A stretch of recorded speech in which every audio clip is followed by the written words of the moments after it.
Hi, and welcome to Modding Mental Health, a podcast about video games and, well, mental health. In this episode, we discuss Little Misfortune. Our conversation includes talks of child abuse, drugs and alcohol, depression, death, and general themes of parental neglect. Thank you for your time and discretion.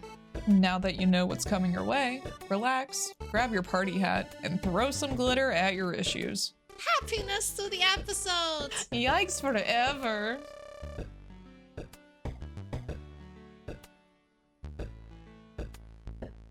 Welcome back, little messenger, to the, oh my god, is this the 12th episode of Modding Mental Health? Is it?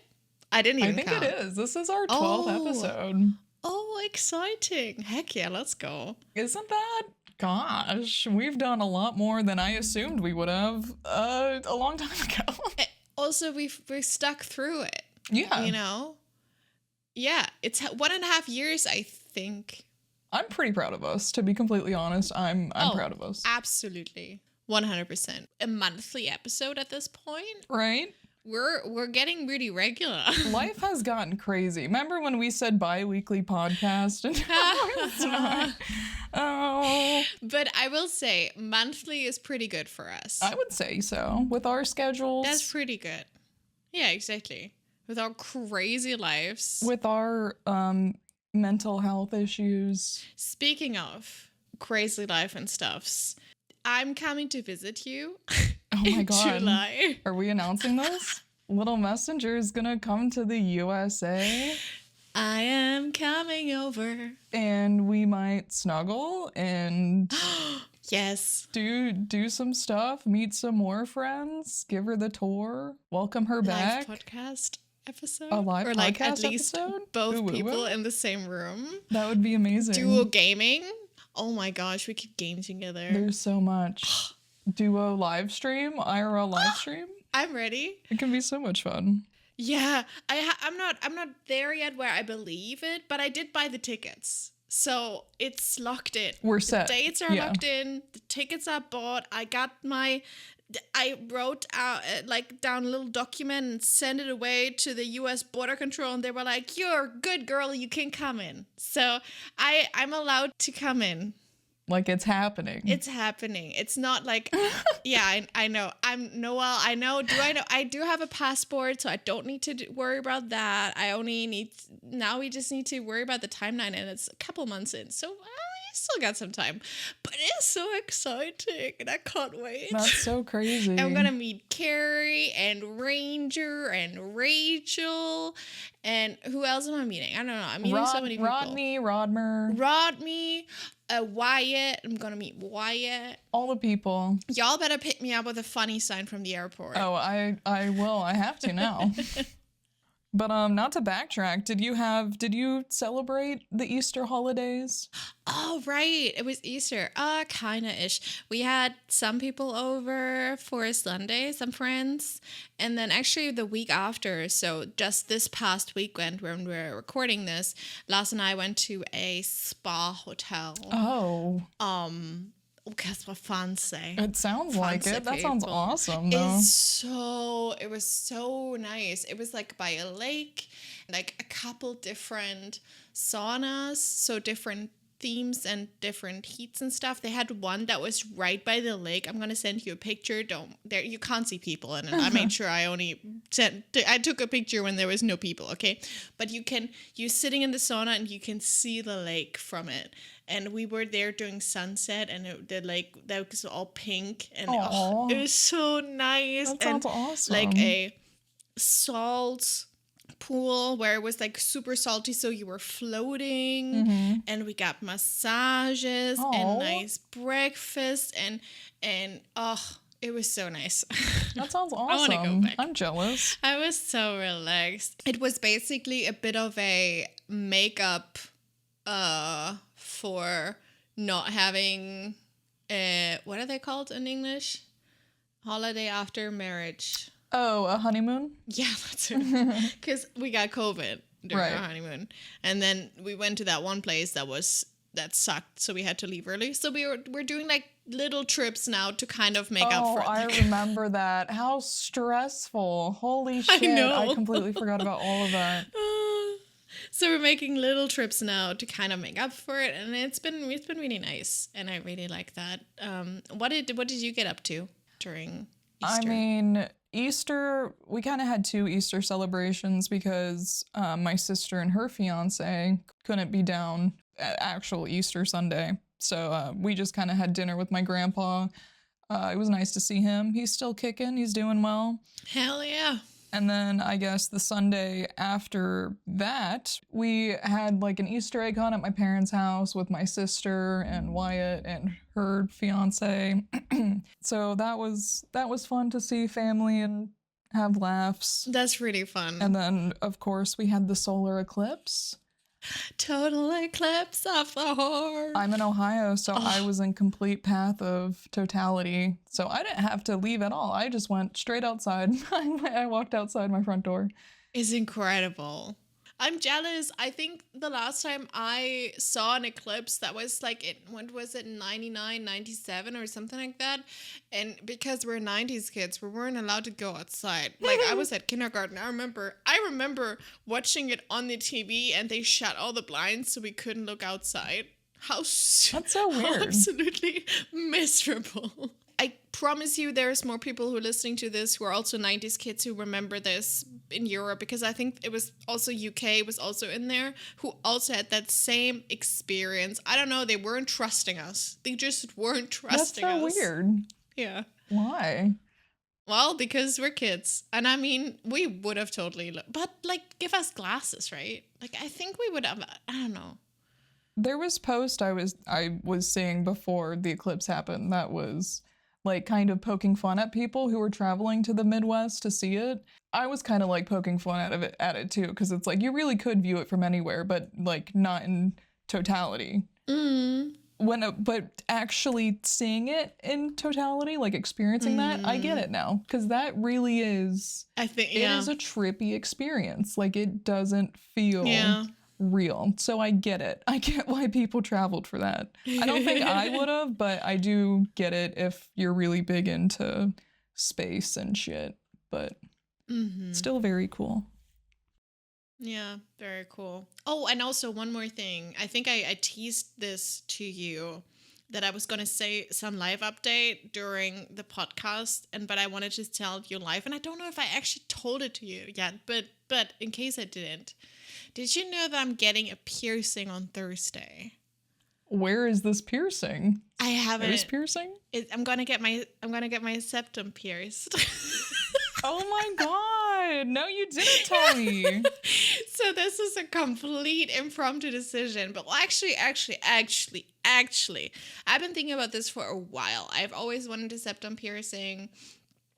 I've thought about it so much, if it would suit me or whatever, and then I was like, you know what, fuck it. Like, there's never going to be the perfect time for anything, and yeah, it's a little silly to do it now, but also my allergies haven't completely picked up yet, so I think I'm gonna be fine. And it heals pretty easy anyways. Do you know what kind of septum piercing you want to get? Like, do you have an idea of like the jewelry you want to get? Not yet. I do. I have a Pinterest board. You do? I feel like that's good. Of course I do. Yeah. I do want it to be, I don't know. I don't want it to be big because I have a small nose. So I need to do something small. Right. Just something little. Little. Well, hopefully nothing terrible happens. That would be really misfortunate. Little misfortune, you say? Just like our protagonist of the game, Little Misfortune. Ooh. Messenger, you gave me this game to play for this episode, and I did. I really enjoyed it. I absolutely loved it. I played it on stream. You can go watch it if you want to. The VOD is up. And man, what a trip. I will pat myself on the back. I predicted some things that came true, and I'm very proud of that, and we will get into that. A little synopsis of Little Misfortune. So, God, how do I explain Little Misfortune? It's essentially about how old is she? Like 7, 8-year-old little girl. 7. Yes, she's 7. It starts off in her bedroom, and you hear this narration voice, and she can hear it too, and it's it explains she's playing with her dolls, she's throwing glitter around, and the narrator says that she is a very happy kid from a very unhappy family, and today she's going to die. And then Little Misfortune's like, what? She's very innocent, very cute, but the narrator essentially tells her she needs to find she needs to play this game that he's going to give her, and the prize will be her internal happiness. Throughout the game, you are playing by the narrator's rules, air quotes, to win your eternal happiness. So you just kind of go on a little adventure. Mm. And you also have Benjamin, who is a fox. So cute. Benji, I kept calling him Benji, who lives outside your window, and the narrator just keeps telling you how foxes are evil and you shouldn't trust them. Also maybe very interesting. I think, was it even at the very start? I actually forgot this. Yeah. There's a cinematic at the very, very start that I only really understood when I played it my second time, but there's an animation at the very, very start that shows the fox entering a type of portal, I suppose. He made did he paint a symbol? Was he doing that then too? Oh, I don't remember if there was already something or if he painted something. We just saw I think a shadowy figure pointing a hand, and then he just walks through. He has sick music playing, and also there are some tidbits that we've already seen in Friendbo. He's pulling a wagon too. Yeah, there is some stuff that he has. Oh, wasn't there Itward? Itward was in it. Well, that was later. Yeah. That's later. But in the very beginning, we see the people the little acorns who always get stuck. The hair. I think that's also later. I know in the very beginning we see the hair people in the trees. Oh, I didn't see that. I missed that. I just saw the little acorn people. Oh, you gotta go back. Yeah, I think those come late. That's also really fun. There's definitely, so this is very much hinted at, or actually confirmed to be in the same universe. I was gonna say, are they in the same? Is it the same universe? And yes, that's good to know. Yes, it is. That was one of my questions. It is the same universe. So, but it is very much we're not longer in 1920s. I think these games, because they're by Swedish creators, they're all based on Sweden. We're no longer in the 1920s, but now we're I think it's supposed to be 80s, 90s. It's 1993. It's October 11th, 1993 is what the calendar says. There we go. Right. You're so right. I completely forgot that we had a calendar in that. So yeah, good old 1993. So everything is a little bit more modern. The narrator kind of, sometimes she's out of frame, and the narrator talks to you, the player, and is well, remember what I said about this, don't tell her. Kind of as if you were a different entity. You're not Misfortune, you're someone else. And I really I really love this. And I found this really, really, really interesting because Misfortune doesn't acknowledge us, but she acknowledges the voice. And I thought this was cool. See, you're right. We're a spectator, not the player. He acknowledges us as if we are another type of spiritual being taught something. We're given a lesson. I don't know. That's interesting to think about. Yeah, or maybe entertainment or something like that. But it was really, really, really interesting. Yeah. We first get to know Misfortune, and we get to know something about her family life. So this whole time, we always have this innocent, and this is a theme throughout the entire game. We have the innocent voice child of the 7-year-old Misfortune who will talk about very adult themes through her lens, which show us that she does understand what is happening around her to an extent, but also might not fully grasp how awful or how bad a situation is. But we, as the player, and also Mr. Voice, we both understand the full scope of what's happening. Right. And the juxtaposition of this innocent telling of the story of what's happening to her versus what we know is happening is jarring. Yeah. She also has her diary that you can read. Yeah. She uses more innocent words like juice instead of wine. She's a juice drinker. There's so many. You don't ever see the dad. No. Like, ever. There is one sequence which you can trigger. I think it's by eating cigarettes at some point, where you see like a depiction of their home life in sort of like a nightmare sphere. And while her mom is represented as a figure, her dad is represented by a straw, like a straw puppet. So no face, just straw. So I think it's because he's so absent that he isn't even there in her dream, nightmare of him. So yeah, he's completely absent. I think she mentions once that last night was a good dinner because Daddy said hi to me. Yeah, I remember that. Yeah. It's and yeah, he seems to be very taking himself out of family life. He sleeps in the car a lot. That was also where I was gonna go to, because when you make your way out of your room, don't forget your glitter, because you have to bring your glitter with you. Glitter makes everything happy. Always glitter. Because glitter fixes everything. Glitter fixes everything. Anything terrible you see, you throw some glitter on it, and suddenly it becomes not that terrible. Gorgeous. And upon leaving the house, like you said, Misfortune mentions that her dad sleeps in the car because you walk past the car. And yeah, her parents no longer seem to get along. Even though when you're walking through their house, you can see family photos and like their wedding photos, and they seem, at least they present to be happy, but you never know. Yeah. Also, I would just want to come back real quick because the kitchen is the first time where we see the glitter in action. Right. So when you use the glitter on for instance, the dead animals, there is like a journal scrap of her painting pasted over with like a happy rabbit, like dancing back and forth.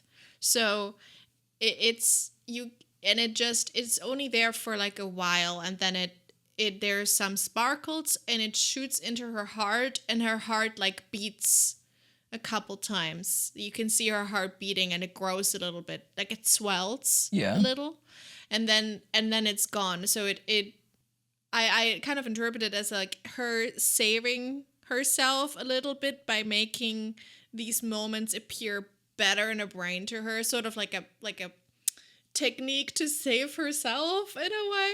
I took it as dissociation. That's kind of what I meant with that. Yeah. Because you can't live in it in the present, so you have to live it in your head. Her brain is protecting herself, which is like she's consciously and unconsciously dissociating. And her mom drinking wine, the wine becomes a juice box, and her mom gets a crown and a superwoman cape. Yeah. You can tell she loves her mom, but the mom's obviously going through it. She loves her mom. Yeah, her mom is not... interesting because you said because these choices, right, it's always left or right. And it like slows the whole moment down, and it appears to the players if you're going to make a choice, like this choice is going to have a consequence. Important consequence. It's the same. We're gonna get to the point where I realized that my actions, either way, it was gonna happen. And that was when Misfortune leaves and she crosses the street. Make sure you look both ways, because when we first got to the street, she did too. I was like, she's gonna cross and get hit by a car. That was my first thought. I know. Me too. Same. I was so scared of the street. When the cat ran across the street, I thought she was gonna chase after it, and like either the cat was gonna get hit by a car or she was. Yep. I thought the same. Neither of those happened. Yeah. So I was like, okay, good. So like it's not as horrid as I thought it was going to be. Like I felt more comfortable. I felt more safe. So I walked across the street. We made our little way, and then what do we come across?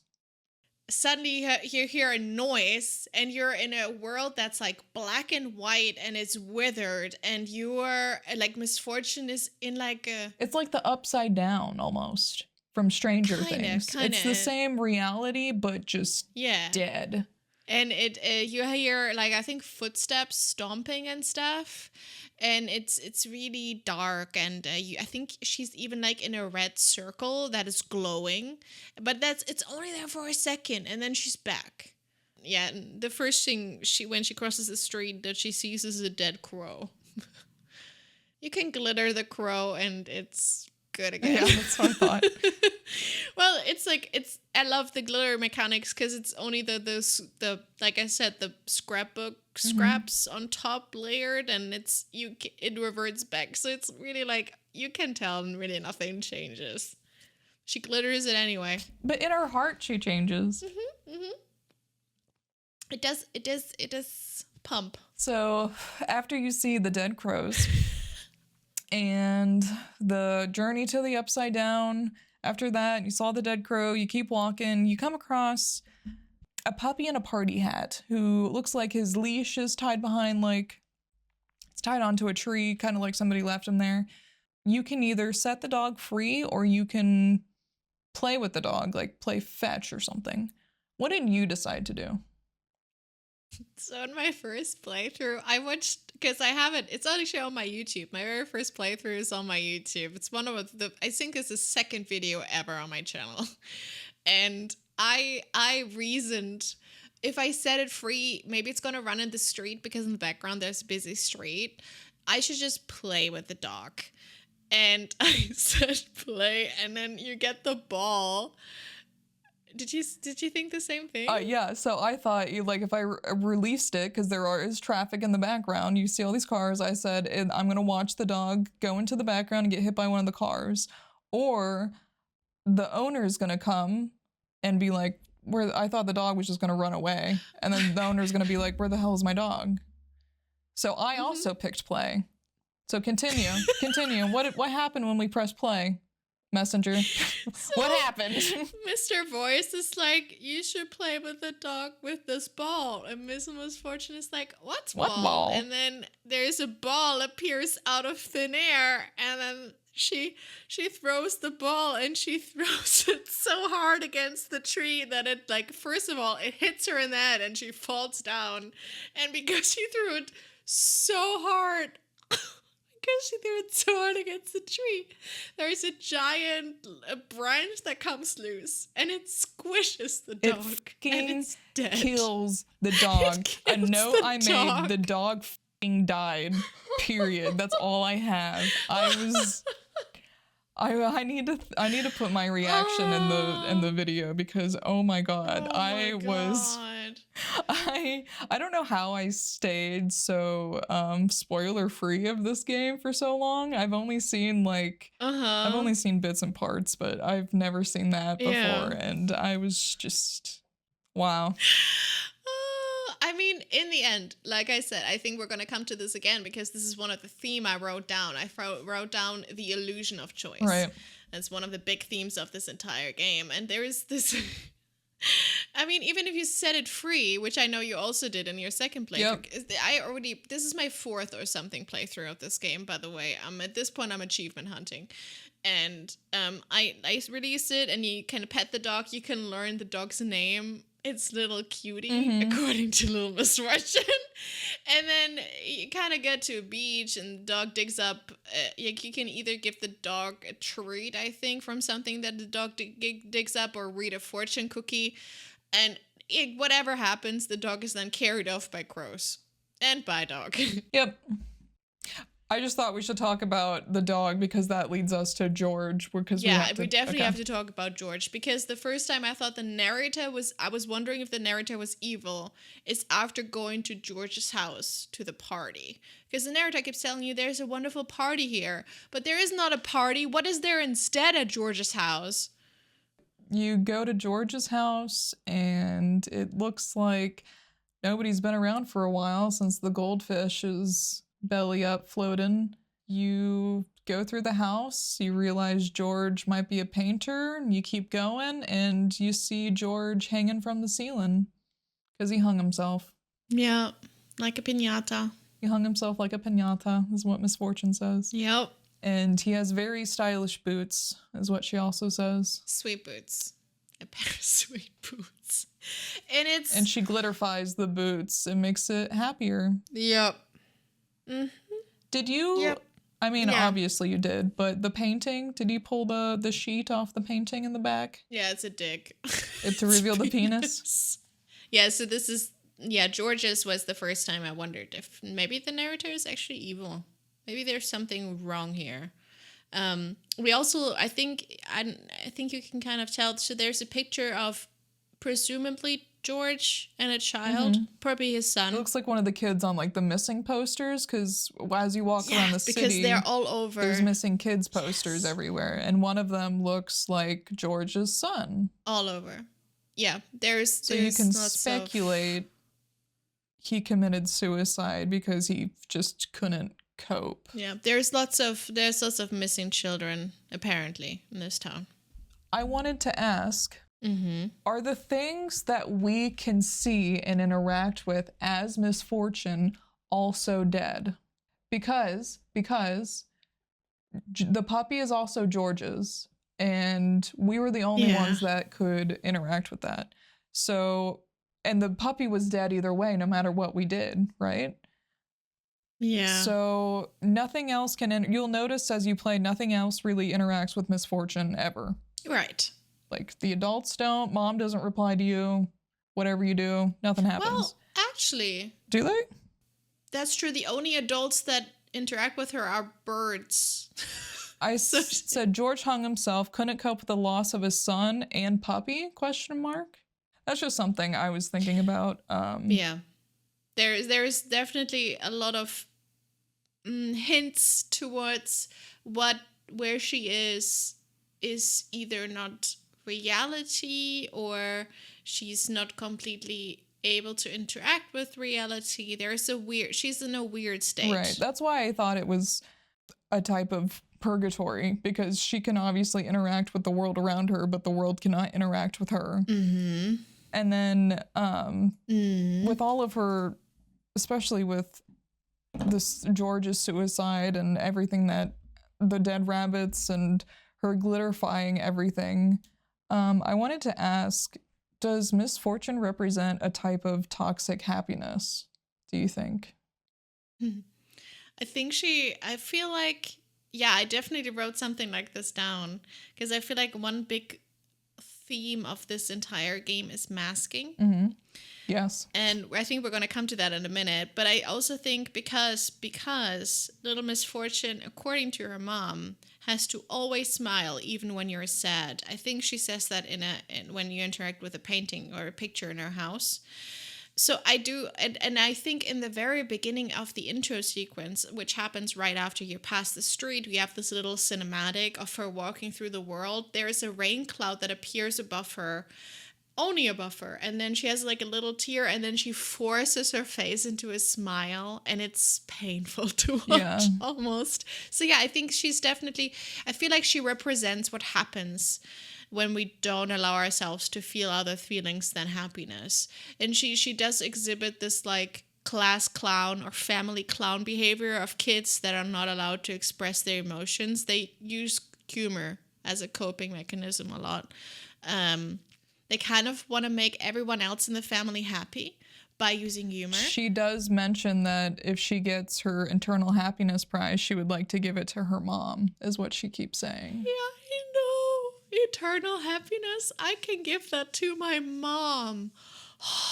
It broke me, because it does represent this like lost childhood of already becoming a caretaker of your own parents while you're a child yourself, because you can tell that your parents can't cope. Right. So you're already trying to be that person of action that cares, like takes care of everyone. And I think she does that too, because so you mentioned Mr. Voice always said like Benjamin is bad, the fox is bad, and because there's at one point there's a note that says, "I stole your eternal happiness," and it says Benjamin, and Little Misfortune is, of course, sad about Benjamin taking it, but then she Mhm. also wonders maybe he just needs it for himself. I have that quote And I'm written like, down. girl, this is the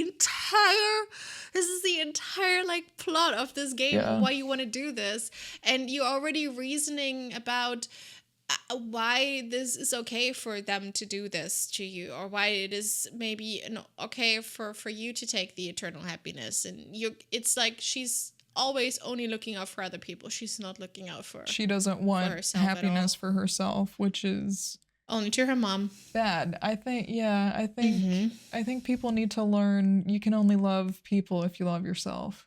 Mm. If you have no love for yourself, Yeah. then you really have no love to give to other people, and that's yeah. the truth. Yeah, and I think that just stems from like a negative upbringing, and her not able to be a child where she's right now. Right. I just wanted to ask, in your life, have you ever had to deal with somebody who is toxically positive towards you? Yeah. Of course. My ex-boss. Yeah.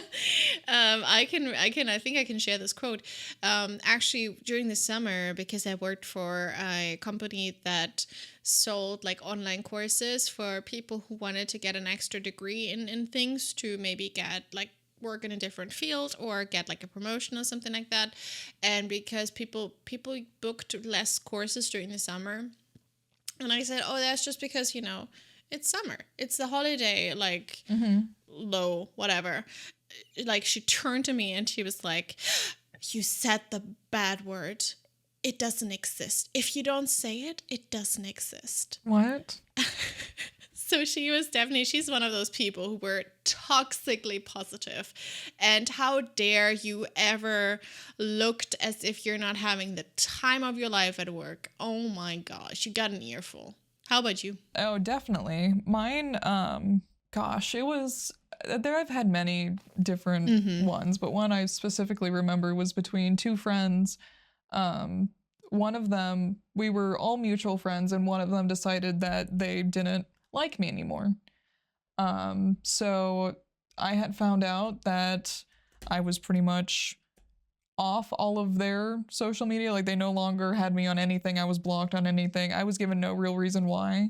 And I was just kind of mourning that friendship loss. And to help try to like comfort me, I had another friend say, well, you shouldn't be crying about that because they're not worth your time anyway.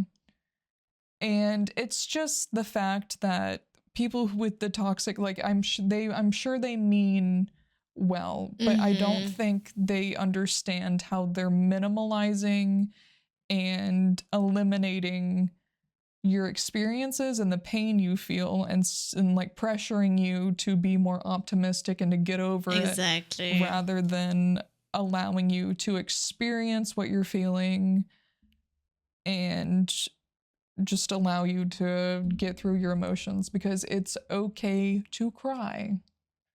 What is that, Billy? It's a Billy lyric. It's okay to cry. It's okay to fold. You are not alone. You are not unknown. That is one of my favorite lyrics. Yeah, exactly. And it's so important to feel those negative emotions. I feel like a lot of the times we are taught to just push it down. Conceal, don't feel. That's another Conceal, lyric, don't but not feel. from that. Don't let feel. them know. But it's so true. And it's so important to feel these negative emotions, because if we don't, a lot of other things happen. Like, eventually our body will tell us. And I've done this so many times. Like, I mean, that's the whole fucking reason I got burned out. Yeah. Because I just didn't allow myself to feel these negative emotions, and I just pushed it all down, and I was like, I just have to keep on going. But it doesn't work that way, unfortunately. Unfortunately, no. But if you are in a situation where you can, I mean, I know if you're in the US or wherever, it's a bit harder, but if you have access to therapy or any type of therapy through work, or just any type you could try to get, if you're able to, is very important, because even if it's just the smallest things you have to rant about that probably have no significance whatsoever, it's good to just let it out. Sometimes you just need to scream and not have the world listen. I told Wyatt that once. I told him that I need to talk and just have nobody listen. Yeah. And I mean, you can, therapy is amazing. And I think you can also do a lot of things on your own, like do some little work exercises. Yeah. Write down your feelings, for instance, journal about them, and actually Drawing. allow yourself the space to feel. Just, I know it's easy to just, I know I do it all the time. If you're feeling a certain type of way, to go on your phone and doom scroll lay because in bed. it's easier. But it's I know it's not good for No, me. it's not. I do it. I'm guilty of doing it too. Way too much. So when was the first time you realized something was off in this world? So I realized something was off pretty quickly, because when you're walking around, you kind of get to a street point and there's cars that pass you. And I started to kind of notice the people in the cars, it looked like they were wearing something on their face. And I couldn't really make it out at first. It kind of looked like those like traditional Chinese masks at first. That's what I thought they were. And then as you keep walking, you'll interact with more NPCs and you see that they're wearing like, how do you even describe it? It's white, I would say comedy masks. Yes, that's exactly what I was looking for. Right? Like But they're different. Not all of them are smiley faces. Some are just a cross. Some are just have no mouth. Some are a little miserable looking. But yeah, just straight up caricatures of comedy masks, like the old Greek stuffs. And you'll come across a store that says it's Happy Face. Happy face, because let's face it, sometimes we're just too tired to smile. Use happy face and stop pretending. I say many adults are seen wearing the happy face mask. Almost all except for the bus driver. I checked. I said, however, the bus driver seems to be the only adult that doesn't wear one. I really want to ask the game creators about why. Yeah.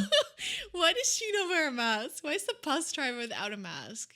That's even kids. I saw kids like teens wearing masks, like a little bit older than Misfortune. I thought it was interesting. If you look at, there's some older people wearing masks that you sit next to at the bus stop, and it seems like their masks are, you can see kind of like tear stain through the mask. They're like the eyes are cracking. It looks very worn. And if you see some of like the younger people who seem like they just got their mask, it seems very pristine, white. The smile is perfect. And it just goes, it is a mask for it's a literal mask for your emotions that you feel on your face. And I just thought it was an interesting way to show how long these old women have probably been wearing them versus newly adult male. I love this because, so I put this all under the theme of masking, about how Little Misfortune also uses humor to mask her own feelings. Relatable. And she's masking about getting hurt. And then you have the literal masks. And I feel like it's a really great metaphor because it just puts what we are already doing on a visual level. Yeah. Because I feel like there's so much things about, I don't know, we usually don't allow ourselves to look a certain type of way in like outwardly. You know, like, when is the last time, like, I mean, I do that sometimes. I did that before. I did cry on a bus before, but it's usually you don't do that, right? You kind of put on a brave face. And then, I think it really depends on person to person, because personally, I don't mean this, it's gonna come off wrong, I feel like, but I find it hard to cry in front of other people that I don't necessarily know. If that, like, I just can't do it for some reason. Because it's super vulnerable. I've never cried at a funeral, even though I have been absolutely, I think it just takes me longer to process things. And I mourn later when I'm safe and alone. I don't know why. That's just like my body reaction. I think that's just like my trauma response ultimately. But I hate that I feel like I come off insensitive because I can't express those emotions immediately. Like, it just seems like Mm-hmm. I don't care. When I do, it's just you can't look at me while I do it. Mm-hmm. I don't know. Yeah, no, I had the similar. So I often have the famous resting bitch face, which I feel like you're Yeah. also a master of. Hello, RBF queens. We would. So and it's, and I just, I don't know, I feel like there is some sort of expectation, especially if you like, I don't know, just like this morning, I went to the course that I take right now, and I was like, good morning, and I feel like I feel I have to, if someone smiles at me, smile back. Yeah, same. Because otherwise it would be rude. And it's like, even if I don't feel like it, and I feel like, I mean, for me, and I feel like for some, I guess for some extent also you, I don't know how much you want to get into that with you, but like masking, for me, for a neurodivergent person, has always been a thing. Like, I've always hidden my emotions and what I was feeling behind masks, and it's just been really, really hard to lay them down. And I still wear masks every day. They're invisible, but I still wear them, and that is definitely really, really hard. And I think it also has this thing I wrote down, like no connectivity between people, because if you don't show your true self, and they're like even hiding completely behind the mask, you can't even have eye contact. So there is literally no connectivity between them. And that is also kind of scary. And I feel like this is also, that's why I feel like this game is such a great commentary on our society, because that's what's happening. We don't really have these communities anymore in that sense that can like take care of each other, because we're so anonymous. Like, I don't think I would, if I would see, there's at least a couple people living in my house right now, because we live in a 6-8 apartment house. I don't think I would recognize them on the street. Like, there's some people that I have made the effort of getting to know, and like, they have our packages sometimes, we have theirs, we chit chat a little bit. I know their names, they know our names, we know their kids and stuff, but not everyone. Yeah, of course. Yeah, it's the same in our complex. Wyatt actually interacts and talks to more people that live in, like, inside our door. We have like someone underneath us, across from us, and then like diagonally below us. And he knows all of their names. He's talked to all of them. I have not seen any of them. Someone knocks on the door, I hide. Wyatt goes and he says, "Who is it?" I'm like, "You're braver than me." Not me. Yeah. No skills. Yeah, for real. Yeah, but yeah, that was definitely a big thing, and I think it comes up again and again, and it comes up at the end of the game specifically. I think we're going to talk about that in a little bit. But I also had a thought, which is, at one point, do they get masks, the kids? And if the kids all had masks, except for Little Misfortune for some reason, how would anyone know who the missing children are? Because there's posters of the kids' actual faces, right? But how would anyone know? Because you won't be able. I don't think the kids have. I don't think the kids have masks, because all the times that Misfortune has seen them, and like, there have been times where Misfortune approaches the missing signs, and you will see like a figure or a ghost or a representation of the kid that is not a part of the physical world. And they're not wearing masks, except for Hero, her friend that she mentions. Hero's wearing like an alien mask for some reason. It's like more of a play mask in a sense. Which she has a Japanese ghost friend called Hiro. That's how she knows what sushi is. To answer your question, I would say maybe they get their like 15 to, I don't know, 14 to 16. Like puberty. I have a screenshot actually of two, I would say they're tweens, because they walk around the zoo and they have school bags and stuff. I think I missed this. And they are wearing masks. Oh, yeah. Definitely older than Misfortune, but also I would say preteens. I would say I think they look 13 or 14. Yeah, like tweens, kind of like 12, 13. And there's a middle finger bird. How rude. Yeah, that's at the zoo with the little middle finger bird. How rude. The bird was called Fuckadilius this shittus. by the way. How rude.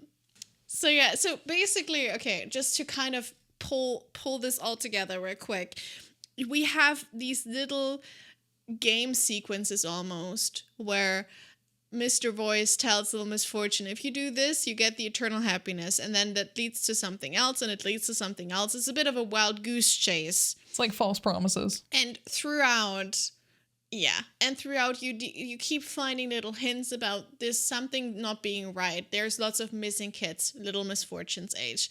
There is a lot of puppets around. They almost look like little voodoo dolls, straw puppets, that we, at the end, we figure out that Benjamin the fox leaves them around, and they have little hints about how the kids go missing, and if you I don't know, if something is weird to you, then you should be careful and to not listen. I don't know. I don't remember all of them, but there's definitely Don't listen to the voice. Hide your children. Hide your children and all of that. Sorry, banana in my mouth. You see all these drawings that say, like, hide your kids, like, don't listen to the voice, like, all these little hints. That too. And there's, like, I don't want to say demon, but it looks like a figure with horns. And it was at that point during my stream, I looked at it and I said, this is the narrator. I'm betting you right now, this is the narrator. Mm-hmm. And I just said that in my stream, and I continued with my game. Oh, that's so good. You're so smart. Look at you. It's also interesting because every time Little Misfortune picks up any of those clues, the narrator goes, what do you have there? And she's like, nothing.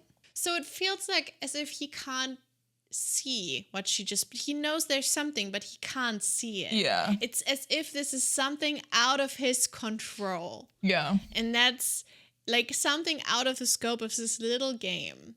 And I thought that was really, really interesting. And we get to see, I think there are some aspects of the game where it almost feels like, oh, we're going to places where Little Misfortune likes to be, like the zoo. She's going to her all-time favorite place, Phantasmagoria, which is like this horror, but also, I don't know, fair. It's like a festival. It's like a horror nights festival. Yeah. There's rides and there's games. There's whack-a-mole. And whack-a-fox. Whack-a-fox. There's a fortune teller. Oh, a fortune teller, right. Which also, the fortune teller says something about once you see the beyond sees you, and about not trusting everything, and then the crow flies into it and breaks the machine. Those are your other head. What? Huh? So yeah, there's lots of these things, and then we have the scene where we meet Benjamin in the woods and he's drawing a circle. And I think if you, as Little Misfortune, then continue, because Benjamin runs off, if you then continue the circle, that's what we talked about earlier, where she has almost this little globe around her, protecting her almost. There's greenery and colors inside of it, but the outside is all this like dreary landscape, the dark shadows, and there's a monster coming closer. You hear the footsteps, and that was like, ooh. So there's lots of ways where you almost feel as if you're kind of Little Misfortune is a bit of a pawn. Yeah. And the only times when she interacts with anything that is from Benjamin, or she interacts with Benjamin, is when she can kind of break out. Right, whatever game she's playing with this narrator. Yeah. Well, towards the end, she finally finds Benjamin's cabin. Yeah, his burrow. And she learns about how he is sent from Center City. Is the reality? Is the name of the reality? Mm-hmm. It's one of the 5 realms from Frambo. Oh my god! So he's sent there, and he is a protector. He's a protector of children, and he's sent to this world, Pandora, like the human world, basically, to protect kids. And he says that there's a parasite that came into this world, and he's playing tricks and games with kids, and his name is Margot, and there's one who can hear Margot's voice. And her coat is Little Misfortune. It's a great coat. And that Benjamin wants to save her. Like, he has to save her. He wants to save her along. I think he said along the other kids. I don't actually know if he gets to save them at I all. don't think he But did. yeah, I feel like he was a bit too late with that too. But I think he does. He does think he can save Little Misfortune, and that's when we kind of like get this idea. Okay, all right, and then you have the rules of what to do and how to get rid of a parasite and how to save a child. Pretty cool, and that's why he's not allowed to interact with Little Misfortune directly as per the rules that he has. So he leaves her little clues and hints like the puppets and the drawings and all of that. I don't know, I thought that was pretty cool. Also, Center City is the realm that Franbo is at the end, I think, or she goes to at the end. Really? Something like that. I feel like there's I need to see a diagram of this. I need to look at it again too. But I think that was one of the things. But yeah, one of the hints that I found very interesting, just to jump a little bit further, is one of the last puppets you get says, "At the end of the road, you will realize you already signed the deal." What did that? Because I looked at it and I was like, "Oh, okay, right." I mean, I just remember thinking, so I'm already dead. Right, because one of the things that Benjamin's book also says, one of the signs is the victim is already dead but doesn't realize it. And that kind of why I made the connection of that's why nobody's interacting with me. Yeah. That's why all of this is, which also led me into this is purgatory. Like, this is why. Yes. I want to say right after that, doesn't Margot show up? Sorry, what is his name? Margot. Doesn't he show up and you can either help or close your eyes? Right. He is, so you're at the train, you're going home, you're on the train. You're taking the train by yourself. And I colored in my coloring book. Yes, exactly. And then suddenly Hiro shows up and you have this big claw that's reaching out and is grabbing Hiro, and you can either close your eyes or you can reach out and try to help Hiro. In both cases, Hiro is taken away by the claw, and he screams "Tatsukete," which means help. Apparently, he also says "Kiri wa doku desu ka," which means where is the fog? Oh. Referencing to the fog at the very end as like kind of wanting to get ushered towards this afterlife. But I have to ask, did you help or close your eyes? I think I did both. My first playthrough, I closed my eyes because I think that's what I would do in the moment. I tried to help.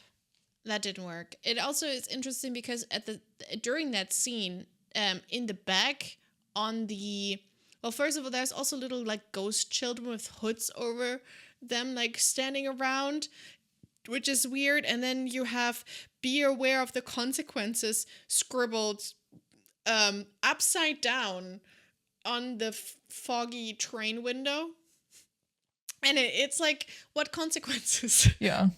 Whatever I do, it doesn't change anything. I'm just trying to get home. So yeah, that's when she gets home, and then she then I think kind of she says she doesn't want to play this game anymore with Mr. Voice Morgo, and he says that she has to play for the eternal happiness, and he also says, "My game is the only thing keeping you alive." Which is interesting because we know at this point, we know she's already dead. We know. And she agrees to do it again because she wants the eternal happiness. And then it starts all over again. The same intro sequence. The same intro happens again. Repeats. The exact same thing. But then I think she says, "Didn't we do this already?" She's like, yeah. She's like, wait a minute. We've done this. And then he gets mad. He's like, no, that is not what you're supposed to do. He gets so mad. This is not it. And I wrote down, something tells me this isn't just the second loop. It's like, I feel like he did this multiple times with her, but only now she's starting to break out. And that's why I'm saying again, purgatory. That is the whole thing is a purgatory. Limbo. It's Yep. definitely the place of you're dead, but you're not in the afterlife yet. You're still in between the living and the dead. You're in that weird space. Exactly. Actually, we kind of went past this, but this is something I really wanted to touch on while you're walking. Right. When you're walking, you come across a drunk seagull in the sandbox, and Misfortune makes a comment. She says, looks like Kevin's dad. He used to sit in the sandbox next to the school. He didn't have any clothes on, and the police officer beat him with a stick. Yeah. Personally, I don't know if you've seen it or if anybody's listening has seen the documentary Quiet on Set yet. I've seen it. It's about the exploitation of children's stars on Nickelodeon and just like Disney Channel. And after watching the documentary, I just couldn't help but notice similarities between comments Little Misfortune makes and the stories of childhood abuse survivors have also made. I don't know if I'm just trying to draw connections that aren't there, but I just think it's very interesting. Little Misfortune, I've noticed while I was playing, makes a lot of sexual innuendos that honestly made me uncomfortable, that I didn't feel comfortable from an 8-year-old. Like, for instance, there was one, and I thought I was just like being gross in my head or I was overthinking it, but there was this one instance where she picked up the unicorn and she like started stroking the horn or something. And I was just like, I didn't know if I was overthinking it or being gross, but I was just like, that did not sit well with me at all. I have that same thing written down. I have like, this is under my theme of lost childhood. And I also wrote down that there's lots of adult themes in Little Misfortune. Little Misfortune is aware to a certain extent. Like she does say, my mom hugs strangers by the dumpster. Yeah. And I wrote down the same thing of like the over-sexualization of what's happening to the 7-year-old because this is happening when she writes the carousel as Phantasmagoria. And that she was strokes another the thing. unicorn horn. That's that. She strokes the unicorn horn up and down in a very suggestive way. And she does end up feeling sick after the ride. She gets sick. I think I gasped and I when that happened. wrote this down as like, I was like, this has been put in here very intentionally. And I think this definitely hints to, like, she's aware to some extent. Through what exactly? I was like, yeah, this is, because I feel like it's very misplaced in a way, right? Like, she's 7. Why should she do that? But it's definitely that. And I did also write down that there's like, this is part of the lost childhood theme. That there is a loss of quote unquote innocence because there has been some kind of exposure to being taken advantage of. And I wrote down that same fucking thing because I was like, this is making me very uncomfortable right now, and I don't know why this is happening. Right. I also wrote down one of the things that I also, I don't know, because she does have lots of feelings for Benjamin the Fox. And I did get a little bit uncomfortable. I agree, because I think there's a difference between like a little girl crush and like more. So, yeah, like some, I don't know, like it seemed like she was influencing something else. I don't know. It felt a little bit adult for a 7-year-old. And I was also like, is this bestiality at this point? Is this a bit weird? I don't know. She's so, I can't really decide what exactly the theme is. And I don't know. I don't necessarily know the theme. I just kind of had, this is just a personal theory. I don't know if I would have to look into it more or all the other fan theories, but I just kind of assumed after all of, the carousel scene and all of these little, hints trickling in, I just kind of maybe assumed her dad abused her because he's not around. He has to sleep in the car all of a sudden. Just thought, I don't know. Yeah, that has definitely crossed my mind. I mean, it's never actually said or proven. It's just a thought. I thought It, could have happened. I think it is, well, either way, she's definitely very vulnerable, Yeah. right? Like she laps, the way she just laps onto whatever the narrator tells her, and she's so trusting. It just, you can see how she's someone that could get easily taken advantage of. That's why we need to protect children, especially on the internet. So important. So, oh my gosh, so important. Because she is starved for attention, so she will jump for attention as soon as she gets the the opportunity to do so, because nobody's really taking care of her.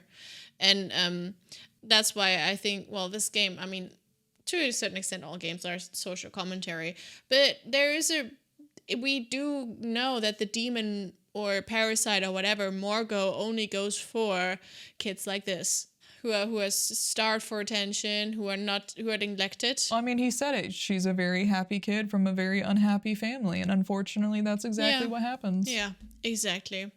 And it's just, I think one of the I looked at some articles about this, and some of them also touch on that uncomfortably adult themes. I'm just glad I wasn't the only one who thought that. No, I think I think they're very intentional. Yeah. I think they're meant to make you question this and meant to make you uncomfortable. Okay. And no, you definitely. That makes me feel better. That makes me feel smart then. Yay. Hey, we're so smart. I feel annoying because I always want to like predict things that happen. I want to see if I'm smart enough to pick up on like the context clues to be like, yeah, I figured it out before you even told me, bitch. But it can be annoying. I think it doesn't. No, I do the same thing. I mean, I think that's why we do this podcast, because we love to take things apart like this. You know, it's amazing. Yeah.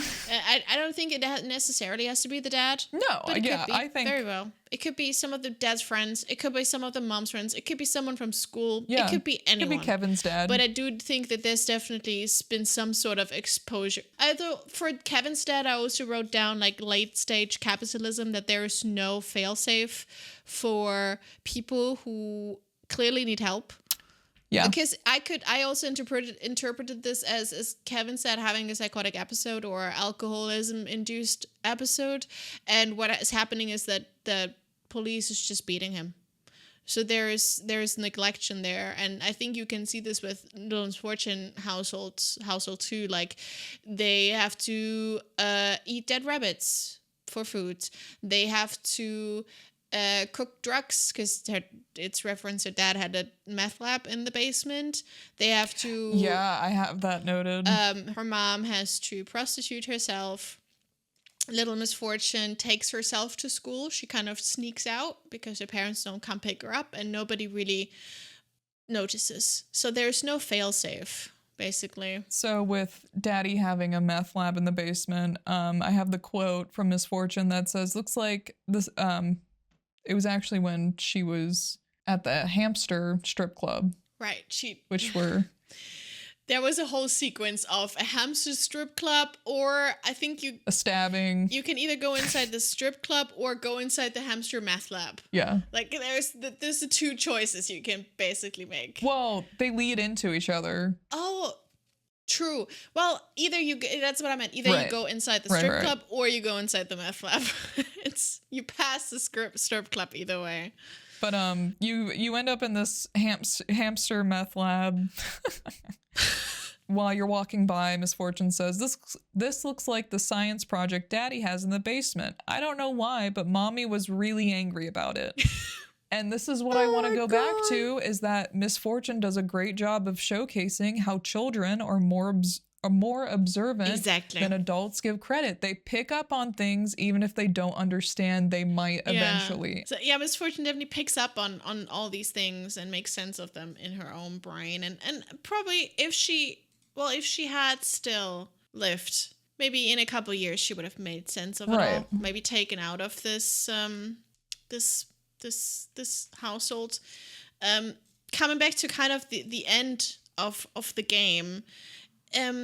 Margot kind of storms into her room. She's in her hiding spot, and you can kind of see actually the room is in nothingness. Yeah. The room is splintered off from reality, kind of like the end of Friendbow, where we're in this weird splintered off space. It's like she's in her safe space, isn't she? It's like her safe space. She's hiding in her little, in a little cave, but Margot still comes in and destroys it. Yeah. And then she's in her room, but then Benjamin comes saving the day through the window, and he has this staff, and they do this epic duel, and and he does a little wave. Benjamin waves. He says hi. Hi.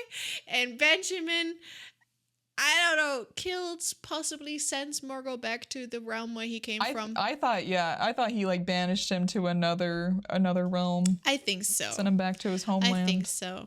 And then still at the house, and then Benjamin is there.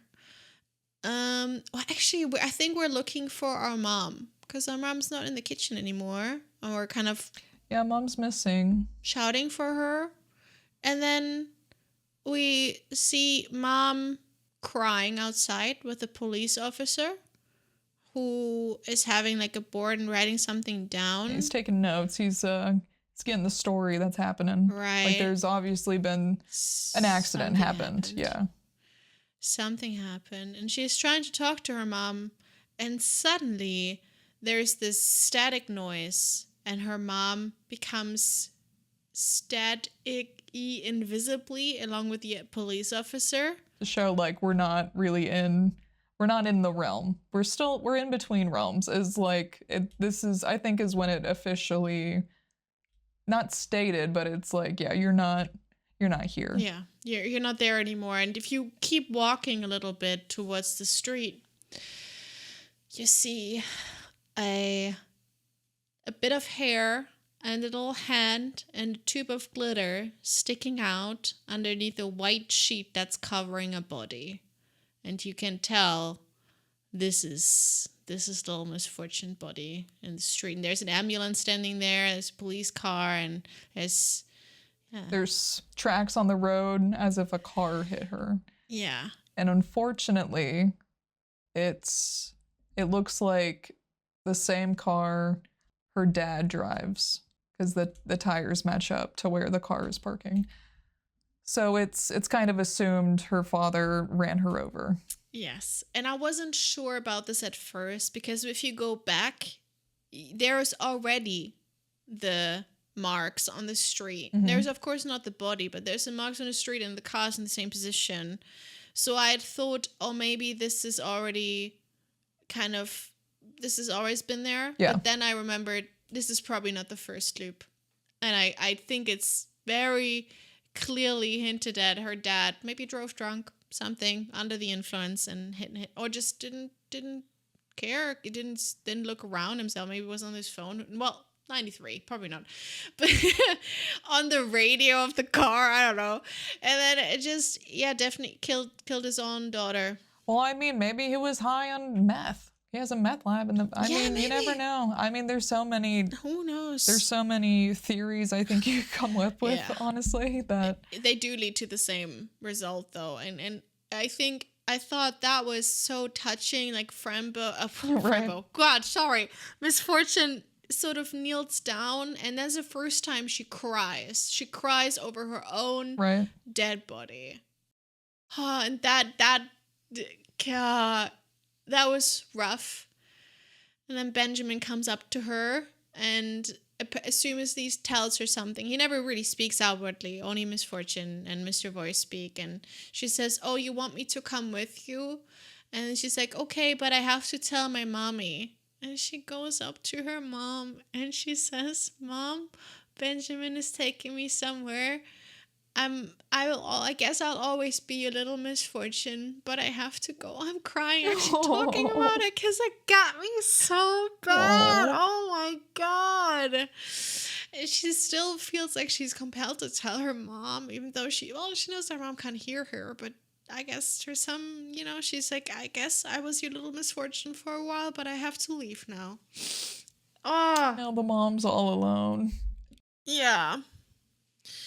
It's like Benjamin is your guardian to he's like the Grim Reaper. I think people give the Grim Reaper a bad rap. They represent him as death when really he's like The he usher of escorts you. souls. Exactly. Yeah, he escorts you. And I kind of see Benjamin as that. He's an escorter of making sure you get there safe. Making sure you get to your afterlife safe. Oh, the quote is actually, I guess I was your little misfortune for a while, but you have to find your own happiness. That's what she tells her mom. Because she wanted to find her eternal happiness for her. And then I think this is the part where Benjamin kind of leads you to how would you describe that? So it opens up a portal. Yeah. And once you're through there, you are in this it's again a bit of a you're then in a foggy world. It's kind of like an in between. It looks exactly when you first take the pills in Franbo in the forest, when you just got out of the asylum. That's exactly what it looks like. I wrote this down too. Like, the forest looks like the other reality from Franbo. Why did I think it was a cave? Oh, it's because it's like a mouth of a cave. No, you like enter the mouth of a cave. At the very end. Yeah, Yes. That's what I was thinking. You're totally right. Yeah. Another one I wrote down. The pinecone people. The Because they make an pinecone appearance. people. The worm with the scythe. That was also, I think, someone who made an appearance in Franbo. The pet, like the weird beetle pet of the king or whatever. I don't know.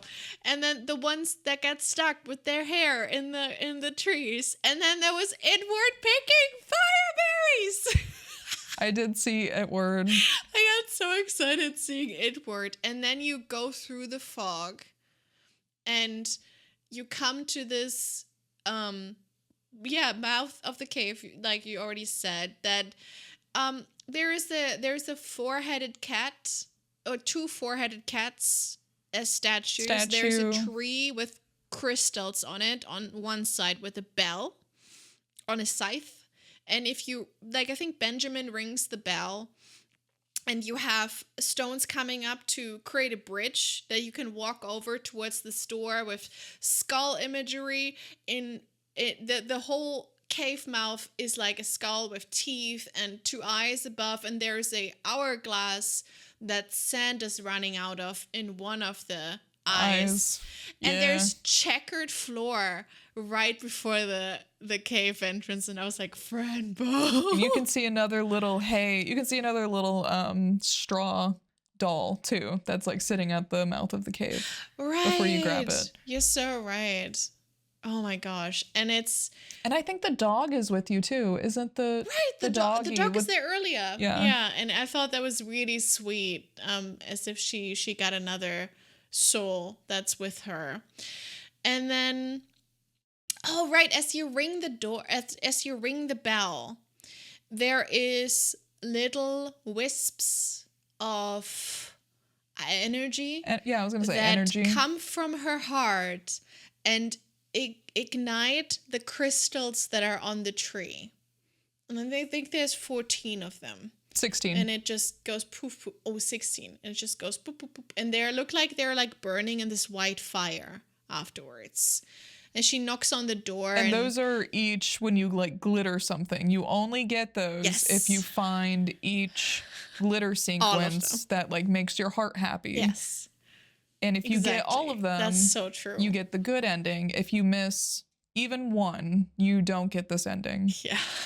So this is the good ending we're going to talk about. Basically. Is when you get all 16 happy soul collection things that allow you. Yeah, I get heartbeats. Yeah. It's what I think I called them, heart crystals. She knocks on this door and it opens, and there is this, I would say it's like, I don't know, the cool goth lady skeleton. Yeah. I don't know what I called her. Like, also kind of a Another Grim Reaper, yeah. Like a female Grim Reaper who has a sexy voice. It's the only other voice we have in this game, which I found really cool. And she's like, hello there, like, who are you? And then Misfortune says, I'm a little lady Misfortune. That's who I am. And then she says, we've all been waiting for you. Yeah. And she ushers her in, and the door closes. And if you didn't find all of them, this is where the game ends. Right. However, If you did find all of them, it shows you the scene back at your parents' house where you passed away, and it shows your mom talking to the police officer. And once the man gets done taking his notes and he ushers away, you can tell that Little Misfortune gave her internal happiness to her mother, because one of the little heart soul crystals kind of goes into Little Misfortune's mom's heart and starts beating. And Little Misfortune's mother takes off her happy mask to reveal her real face and that she's been crying the whole time. And then while she takes it off, she kind of like looks up and then she smiles. And that's the end of the game. I gotta cry again just thinking about it. I cried so hard playing this the first time. And it's so subtle and it's so impactful, and it's really heartwarming, because throughout the whole game she's just been saying how if she gets this surprise, she's gonna give it to her mom. Like, that's all she wanted, was for her mom to be happy. Oh my god, it's so yeah, it is. It's really like you said, it's so small and so impactful. Yeah. And so the very first time I played the game, I got the good ending. I didn't miss any of them. I was one off from the good ending, and I was so mad. I had no idea where I missed. I had no idea where I missed it. I can actually tell you which one you missed, because Please do. When you so I watched a little bit of your second playthrough, and after the dog gets taken away, you glittered and you commented on the dog having the little wings and looking like a little angel, and how I think this is the first time you saw this graphic. If you had glittered the squash dog, that would have been the same thing. I don't think I did that. So that's, I think I missed it. I was too traumatized. What you missed. Yeah, it makes so much sense. So actually, because I was recording this for YouTube the very first time, I was playing this sequence especially, and I had right before the ending, I had swapped to my face cam, so I was not recording the gameplay at all. I was only recording my face, but I got the good ending. Aww. And I only recorded my face, and then I tried to play through it again, and I missed one of them. And I got the bad ending. Nothing happened. So I played to it the third time. And then I got the two things together, because at that point, that's perfect. My reaction to the ending was so lackluster, because I was so done with this shit. And so you just need the gameplay and then put your face cam over it. I did do that. So I did keep my initial reaction in and just put the game. I kind of worked it out somehow. That's the true magic of editing. You don't need to know. To not make this too long, I did have a couple things. So I wrote down like the main themes, and we've touched on them a little bit. So the main themes for me was reality versus dream / nightmare space / limbo. You call it purgatory. I think that's what I meant. And then I wrote down masking, another big theme, the illusion of choice, lost childhood, late stage capitalism, i.e. everyone for themselves, and unreliable narration. Those were the main themes of the game for me. And I think we talked about masking a lot, and the lost childhood, and I think I already mentioned everything and what I had written down in late stage capitalism. Just wanted to touch a little bit more on like reality versus dream / nightmare / limbo, because I think everything we see in this limbo space, I don't think I feel like as if the narrator sort of draws on whatever the children know about the world. Yeah. And so everything that we see in this world is something that Little Misfortune has seen, has interacted with in her real life. It's how she sort of makes sense of the world, the adult topics around her. Like, we have a sex club, but it's hamsters, so it's kind of cute. Yeah. So it's all of that. And like we already mentioned the meth lab and stuff, but now it's hamsters doing drugs. Mommy hugging men behind the behind the dumpster. Exactly. Some people are birds. So we have Kevin's dad, who's a seagull. There's a duck that dances with like hip hop attire, and we have a half crow woman. Oh, and the narrator said you don't want to get involved with ducks. And I think it hints towards like very racist, right? That's what I felt. It was like, oh yeah. But I did anyway. I got down to the jams. I had Little Misfortune dancing. I had a little dance, and then I got blasted in the face with a joint. And you did? I think I missed that. Yeah, he blows smoke in your face. Yeah, so that's something. So what I think is very interesting how some people are birds, like the duck, you said, the seagull. There's this half crow woman janitor at the zoo. Oh, yeah, you're right. That only has a crow face, and Misfortune doesn't mention this at all. You have to hide from it. Yeah, you have to hide. Which, even if you don't hide, it doesn't really make that much of a difference, actually. You end up in the same place. There's also the zoo animals, like the zoo birds, who are representations of different kinds of people. Like, you have a bird that's called Fuckadilius the Shittest, which shows you the middle finger, which basically says these kinds of birds, they just go to sports games. And there's an owl who is, I like the owl the best. the hipster owl who is pretending to know things. They hang around libraries, but they don't really know stuff. So there's lots of like this anthropomorphization, or just taking birds as it's only birds. Interestingly, it's only birds that are shown as people, basically. And that's definitely something that was like, okay, this is like a weird reality. It's like a child's way of making sense of the world. And what I also found interesting is that both Morgo, the nightmare voice, the parasite, and Misfortune have a certain sort of agency over the world. Like, Morgo can just make things appear out of thin air. Mm-hmm. He can crush, like, lampposts, which, funny enough, Little Misfortune just, because she's like, what can you even do? And then she has to tie her shoelaces while Morgo shows how he cracks this lamppost. And he's like, see? And she's like, oh, sorry, I had a shoelace situation. I didn't see anything. Yeah, I didn't see it. That's so good.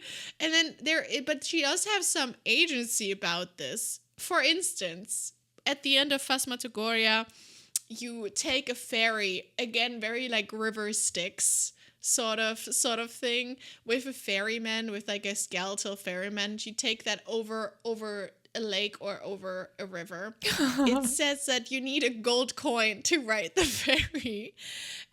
Earlier, from a vending machine, you got a chocolate gold coin. And Morgo says, you need a gold coin to go. And she's like, oh, I got it. And chucks she literally eats this chocolate gold coin at this guy's head, and it just bounces off. And Morgo is gonna say something like, oh, I don't think how this is gonna go. But then Misfortune is just like, no, she it's just fine. gets right it's in. It's gonna work. Fake it till you make it. See, that's my theory. Yep, exactly. And it works. Why do you think I'm so great at video games? But that's what I just meant. That there is some sort of agency she has over this world. Right. But it's not a lot. Right. But I found it very interesting, because it almost felt as if this shows why she is a bit different than the other kids, mm-hmm. which kind of leads in the next theme of like, there's an illusion of choice. Exactly. When was the first time you felt like you couldn't really make any decisions in the game that would impact it?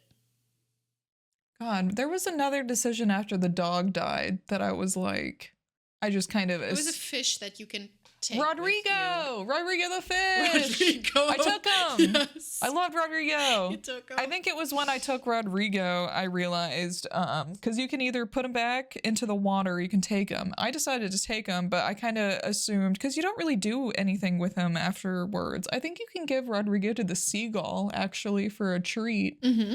I did that, but I think it was during that because you can do two more things with Rodrigo. What was the other thing? You can either bury Rodrigo in the graveyard, or you can keep Rodrigo until the ferry sequence, and you can throw him in the water, and the Kraken appears. Oh, that's what it was. Okay, so yeah, my first playthrough, I did see the Kraken. because I think my second one, what was the other? I think I did bury him in the graveyard or something. If you can't give him to the seagull, or you give him to the seagull. I think you can actually. Okay, because I was like, I swear I gave him to the seagull, but maybe that was something else. I gave him to the seagull because then in my second playthrough, the Kraken didn't show up, and instead the ghost, Fran, Little Misfortune talked so much that the skeleton dude killed himself. He just jumps into the water. But then Misfortune said, no, he's gonna be fine. He's gonna be fine. They were just like, cool. See what you do when you talk too much? You talk people to death. He says something like that. And I was just like, how rude. Yeah, but did you feel like you had agency about what happened to Little Misfortune? What do you mean specifically, I guess? Like, did you feel like you, while you were playing, not necessarily at the end, but did you feel like while you were playing, you had to sort of keep her alive, or something is going to happen, or that you had to protect her, choose the best possible outcome from her, something like that? Definitely at first. Definitely at first, because like I had stated, I thought she was going to immediately get hit by a car, which ironically, I guess that did happen. Yeah. Which I find it funny that was like the first thing I was scared about that actually happened to her. I think is very ironic. I wonder if that's we probably have to go back and because I feel like maybe we're not I need to watch other people's playthroughs of this and see if they also have that gut reaction. Like, don't cross the street. Yeah. But I definitely did have it at first. And then while playing, I realized she's gonna trip, fall, and get up like kids do and act like nothing happened. When I kind of noticed that was the theme of her, I became less, I was like, okay. Do what you want. But I definitely did try to make like the best decisions for her. Yeah, because I mean we had this last time too, right? The last game that we discussed, where we felt this loss of agency about what was happening in Emily's Away. Even though this is basically the same, like there's always the same consequence in this game, basically. I mean, we talked about the little good ending that you can get, but almost basically it's the same. I didn't feel how I was being super controlled necessarily. Oh no, not the way that I felt in Emily's I know what Way. you mean now, but it's interesting because it's basically the same. It's basically the same story. It is basically the same thing. Isn't that cool? I think it's just how it goes about doing it. I think it's interesting how things wrap around because, for instance, like the hamster strip club, like if you go into the hamster strip club, you get that little extra moment of during that playthrough, I took the pet rock instead of the unicorn. So my pet rock had a whole dancing sequence inside of the hamster thing. You know, it's not like another location. He did. He had a dance battle. And that was something I didn't experience my first time, you know? So it's like I got to experience that. I had a little bit more interactions that didn't really impact anything. They were just cool to see. And then I walked right into the hamster meth lab. My first playthrough, I was unable to get a ticket to the strip club, so I just walked right into the hamster meth lab. And it was just kind of like, okay. So with Emily's Away, with it also just being like text, it's just kind of like you're reading the same thing over and over again, which can be tiring and annoying. While in Little Misfortune, it felt like you were still being pushed in a direction, but you still had little things to do here and there that just made it more fun, more interactive. And made the replay more fun because you find more stuff that you wouldn't have seen. Exactly. I wrote down, so I'm really proud of the sentence. Okay. The illusion of choice is upheld by getting different bits of dialogue and a couple of Steam achievements depending on what choice the player makes, but there is no actual consequence on the storyline of the game. Yeah. And I felt like that was super interesting because in one of the articles I wrote, I actually have to figure out which one it was, but I'll link it in the description later. There's the quote that says, "Your choices reveal different small pieces of background information, but regardless of what you pick, Little Misfortune follows the same key plot points. Just like Misfortune can try appeasing her parents or attempt to make them happier by behaving differently, none of her actions really make an impact. Her parents will continue to ignore and honestly not care what she does. Mm-hmm. Misfortune realistically never has control over her family's dynamics or the influence to better her family, akin to how the game's narrative was basically set from the beginning and is never drastically changed by the player's decision. I thought that was such a great quote. I really forgot which article that one was from, but I'll just pop both of the ones that I read in here because they definitely influenced some of the points I wanted to talk about. And I thought that was beautiful because it just shows like the child experience, because children don't have agency. 100%. They're not able to influence their lives. Oh gosh. But yeah, I wrote down, it doesn't feel as if I don't have a choice because something happens, but logically, like just seeing how it's structured, we don't actually have a choice. And I find that so beautiful because the narrator keeps stressing about cause and effect, actions have consequences. No, they don't. Yeah. They really don't, because you're a fucking child. You're a child. It almost makes it feel like your life is already set in stone and it doesn't matter what you do. But that's actually a very dangerous way of thinking. Don't actually think like that.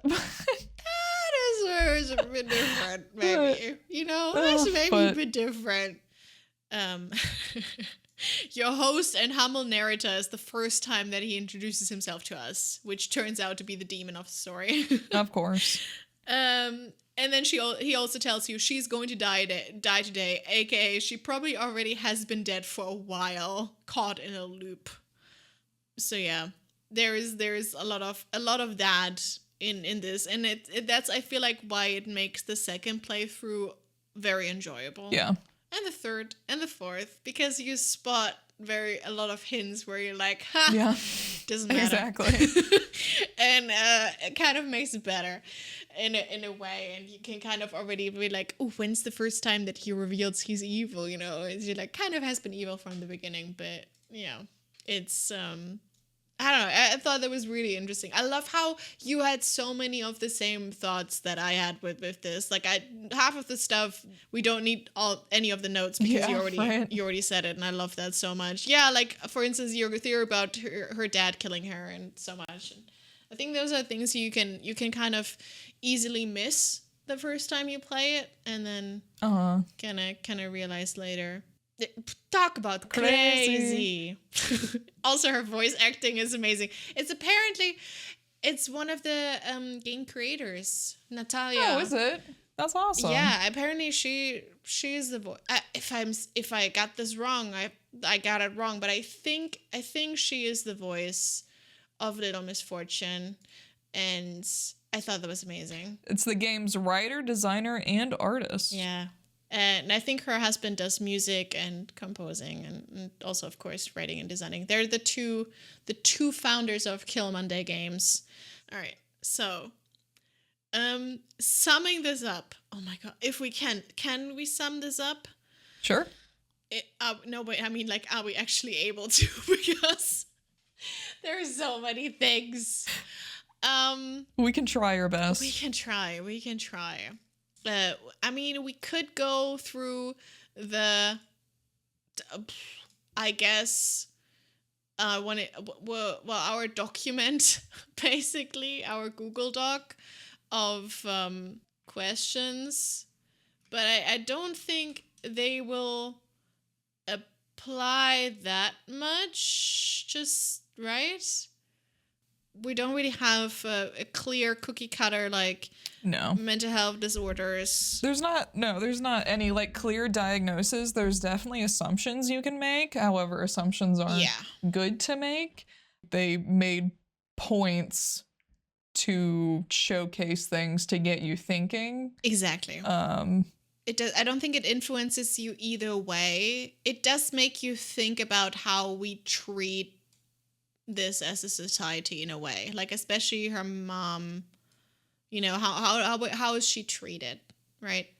I wouldn't say there's mental health disorders, but there's definitely some themes of child exploitation. Mm-hmm. There's themes of depression, like drug abuse. Yeah, drug abuse. Yeah, depression, drug abuse.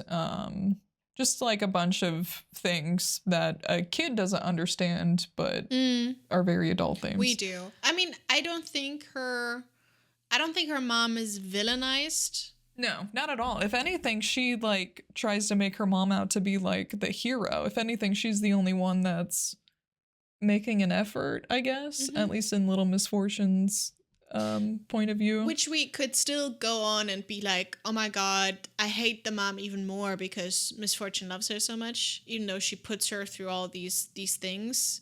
But I think there's a great way of sort of showing the mom as a victim of her circumstances, right? Having a very abusive husband, apparently, having to somehow make ends meet to bring dinner on the table because there seems to be a great lack of anything.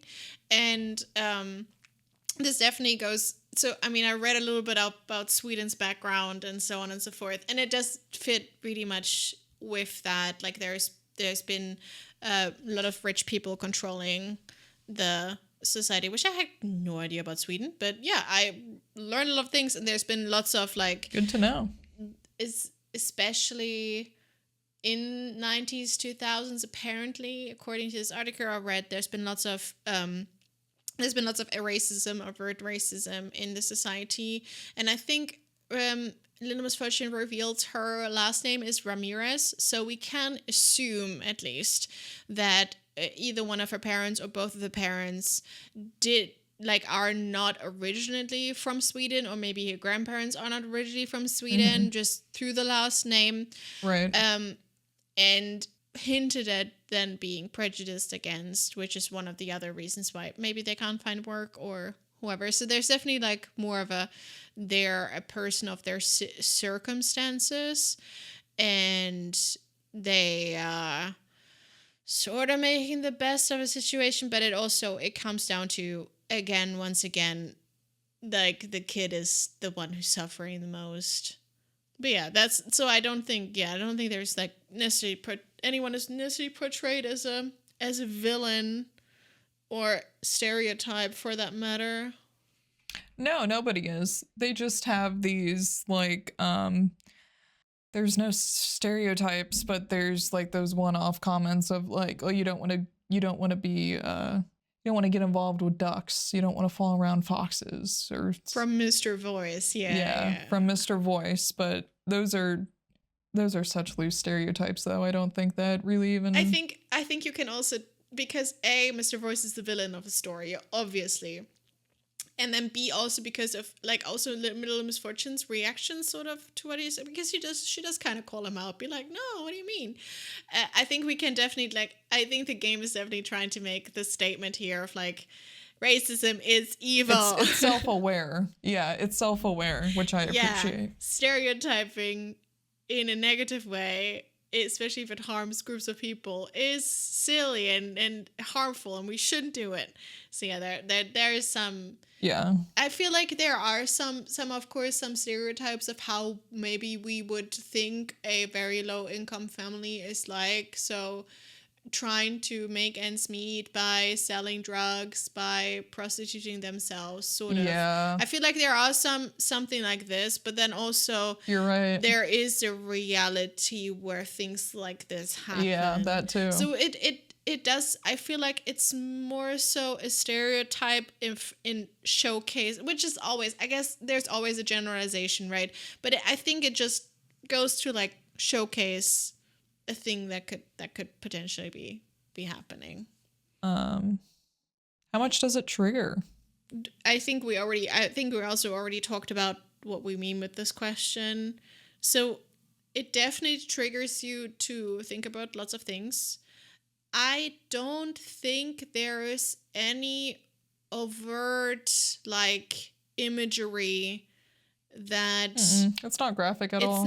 It's not graphic. So it doesn't have the the shock value doesn't come from the graphics. The shock value comes from the sweet, innocent statements that Misfortune does and tells you about. It's more of a psychological horror kind of thing. I would almost say it's psychological horror in a way. Definitely, because the shock factor comes from, you're completely right, the shock factor comes from her telling you these, like, her voice is sweet and innocent. It's her telling these very dark stories while sounding so unfazed by it.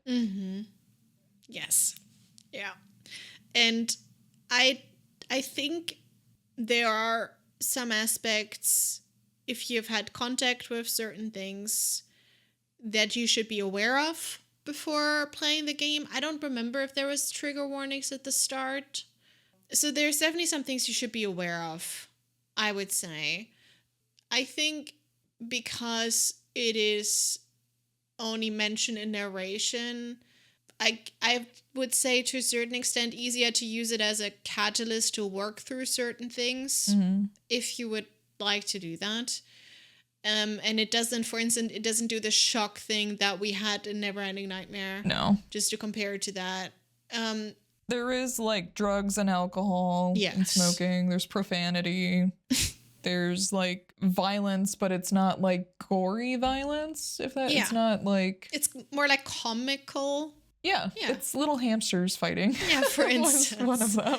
Yeah, or like you don't see like blood with the squished dog, you know. It looks like a stuffed animal got squished by a branch.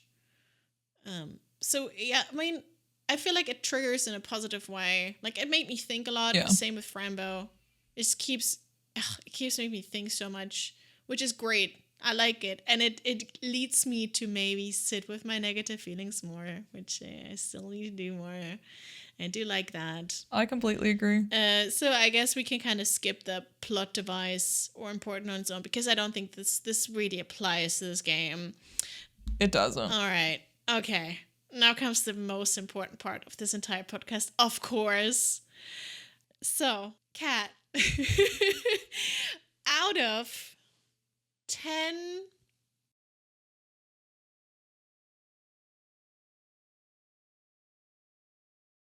squirrel speed. Squirrel speed? Okay. Which was the acorns, I guess. Out of 10 squirrel speed, how many squirrel speed would you give Little Misfortune? Well, don't give her drugs. She already took so many drugs. She took ecstasy, for God's sake. She took some very fresh mints. They're not very minty. Like, I don't know if you made her drink a tea, but I made her drink a tea and she hallucinated again. And then I made her... I think I did. Yeah, and then I made her eat cigarettes and then she hallucinated again. Oh, with your cone? Yeah. Your candy cone? I did so that bad. Too. I thought that's what killed her. I would give Little Misfortune 9 out of 10 scroll speed nuts.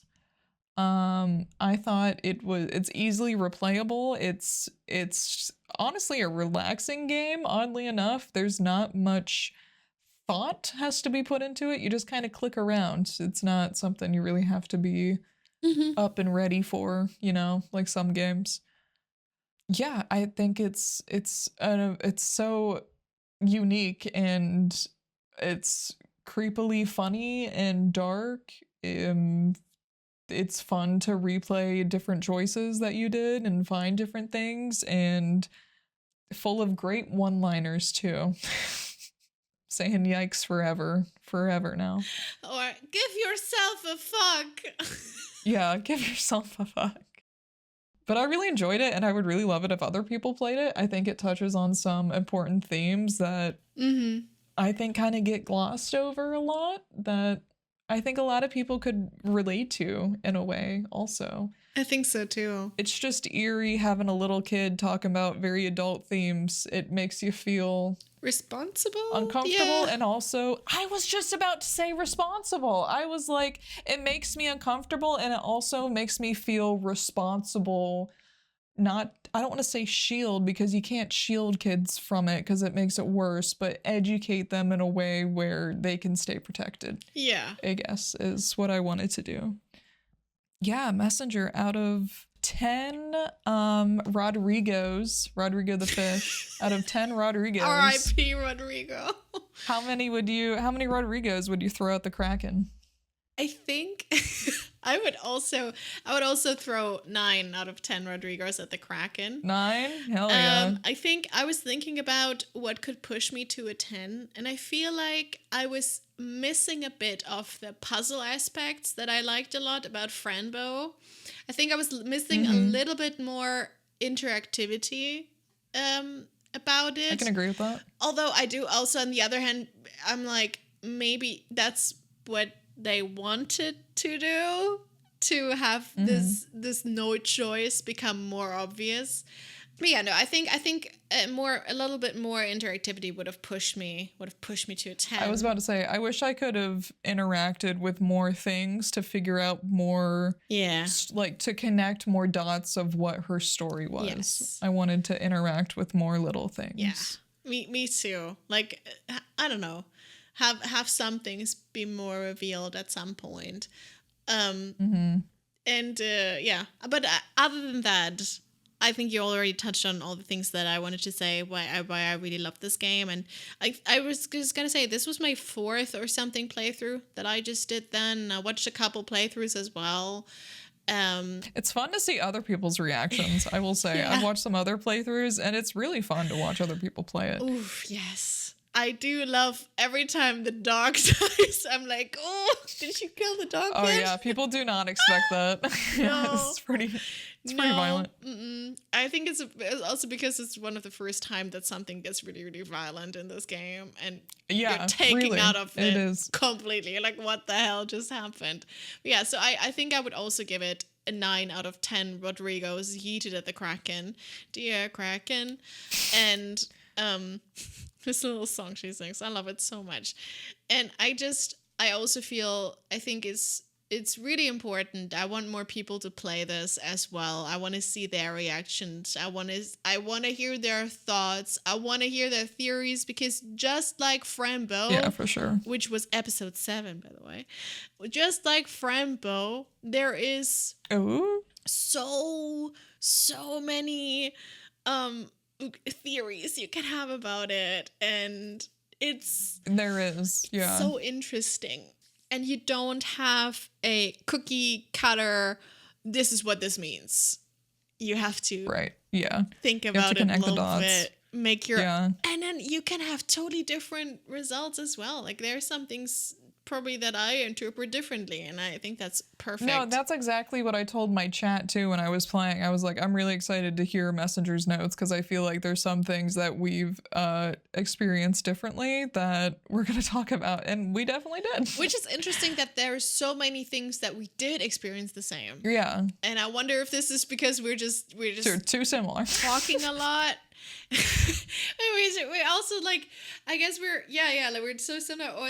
We already discussed so many games in certain aspects. The way that now we play games is we look for certain things. Right. I feel like if I would go through every bit of this game with you, I'm certain we have different theories. And I think that's perfect. I love that a lot. For sure. Thank you so much to the creators of Killmonday. Yeah, you guys are kind of killing it. We adore you. And we would, honestly, I mean, when's your next game? Because we need... Yeah, for real. Can we have another one? We need your next game, Killmonday. Please. We need it now. We're giving you free promo. Free promo. I'll tattoo your logo on my chest. No, I'm just kidding. I won't do that. Maybe a temporary tattoo. Yeah. 9 out of 10. I think, Kat, it's your turn to tell me. It's my turn. Tell me a game that I gotta play, which I'm excited for. So there's this game that I actually don't have it on our Rex, but I actually found. It's called Thomas Was Alone. It's on Steam. Okay, here's the description. It's a minimalist 2D platformer about friendship and jumping and floating in anti-gravity. So you have to guide a group of rectangles through a series of obstacles using their different skills together to reach the end of each environment. Oh. Wait, is it a multiplayer game? No. Sentient AIs and how they work together to, well, not escape. Escape is a strong word. Emerge might be better. Emerge has an air of importance to it. That's pretty so cool. it also kind of talks.